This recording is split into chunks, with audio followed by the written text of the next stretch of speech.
ராமதாஸ் அன்புமணி பார்க்க வரும்போது அவரே சொல்கிறார்ல, ஏன்டா இங்கே வந்தேன்னு கேட்டேன். அதுக்கு என்ன சொன்னால், எங்கள் அம்மா கட்டின வீடு நான் வந்தேன் அப்படின்னு சொன்னேன். அப்போ தான் வந்து அவர் மூஞ்சிலெலாம் குத்திடுறான் அவன். அவர் வயசானவர் தெரியும், அளவாக குத்தி ஊமை குத்தா குத்தி மூஞ்சிலாம் வீங்கி போகுது.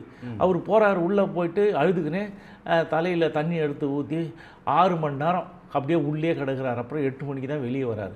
வந்து சொல்கிறாரு, படுபாவி என்னை வந்து இந்த மாதிரி பண்ணிட்டான், அவங்க அம்மாவை பாட்டில் அடிச்சிட்டான், இதெல்லாம் நடந்தது தானே. அதுக்கப்புறம் பாட்டில் அடிச்சது ஏற்கனவே நடந்தது. ராமதாஸை அன்புமணி அடிச்சாருங்களா? ஆமாம், இப்போ ரீசெண்டாக அது வந்து அடிச்சிட்டாரு. அதாவது அன்புமணி அங்கே வந்தால் எல்லாரும் ஓடிடுவாங்க.